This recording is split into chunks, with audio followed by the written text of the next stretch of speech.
નમસ્કાર દર્શક મિત્રો, આપની સાથે હું પાર્થ વિલાણી. હળવદ તાલુકો ખૂબ સારો ખેતી પ્રધાન તાલુકો છે અને ઇન્ડસ્ટ્રીયલ એરિયામાં અને જે ઔદ્યોગિક એરિયામાં શિક્ષણ ક્ષેત્રે ખૂબ સારું એવું નામના પણ ધરાવે છે. પરંતુ તકલીફ એવી પડી રહી છે કે હળવદ તાલુકાને જે એસટી બસની જે સુવિધા મળવી પડે એમાં ઘણી બધી તકલીફ છે. એમાં ઓળમાયું વર્તન જે એસટી વિભાગ દ્વારા કરવામાં આવી રહ્યું છે, જેના લીધે મુસાફરોમાં ખૂબ જ રોષ જોવા મળી રહ્યો છે. અને ઘણા બધા જે મજૂરો હોય તે હળવદ માટે અહીંયા કારણે મજૂરી અર્થે આવતા હોય છે, તો એને અવરજવર માટે ખૂબ જ તકલીફ પડી રહી છે. અને ઘણી બધી જે બસો છે તે હળવદ બસ સ્ટેશનમાં નથી આવતી, ડેપોમાં નથી આવતી, બારોબાર નીકળી જાય એટલે ઘણા બધા જે મુસાફરો હોય તે સુવિધાથી વંચિત રહી જતા હોય છે.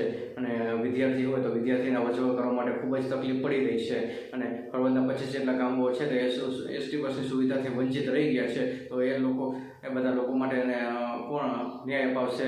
એસટી બસની સુવિધાનો લાભ એ લોકોને ક્યારે મળશે? સામાન્ય માણસો હોય એમની પાસે એટલા બધા પૈસા ન હોય કે એ બધા જે ખાનગી વાહન લઈ અને તે અહીંયા અવરજવર કરી શકે. તો આવા લોકો માટે ખૂબ જ એસટી બસની સુવિધા આશીર્વાદરૂપ નીવડતી હોય છે. પરંતુ અહીંયા એસટી બસની સુવિધા ન હોવાના લીધે કોઈને ખૂબ જ અત્યારે મુશ્કેલી ભોગવવાનો વારો આવ્યો છે. તો એસટી વિભાગની જે અનેક બસો છે તે કને સુવિધા નો અભાવ જોવા મળી રહ્યો છે. અને ખાસ અત્યારે રસ્તાનું કામ ચાલી રહ્યું છે અને હળવદ શહેરમાં જે દબાણ પણ ઘણા બધા છે. ફેરિયા હોય, વાહન ચાલક હોય, મન ફાવે ત્યાં દબાણ કરી જતા હોવાથી જે બસના લીધે ટ્રાફિકની સમસ્યા પણ ઘણી બધી વધી જતી હોય છે. એ પણ સૌથી મોટી સમસ્યા છે. તો એ ટ્રાફિકની સમસ્યાનું નિયંત્રણ ક્યારે કરવામાં આવે ને એસટી બસના ડ્રાઈવર હોય એને પણ બહુ તકલીફ પડતી હોય છે. મિત્રો, એવું નથી કે એમને તકલીફ નથી પડતી, એ ટ્રાફિક જામ થઈ જાય છે, લોકોને જગ્યા નથી આપતા, બહુ જ હેરાન એને લોકો એમને કરતા હોય છે. તો એનો પણ પ્રશ્ન વ્યાજબી છે. તો એ વિશે પણ આપણે ચર્ચા અને એનું નિરાકરણ કરવું જોઈએ કે જેનાથી એમને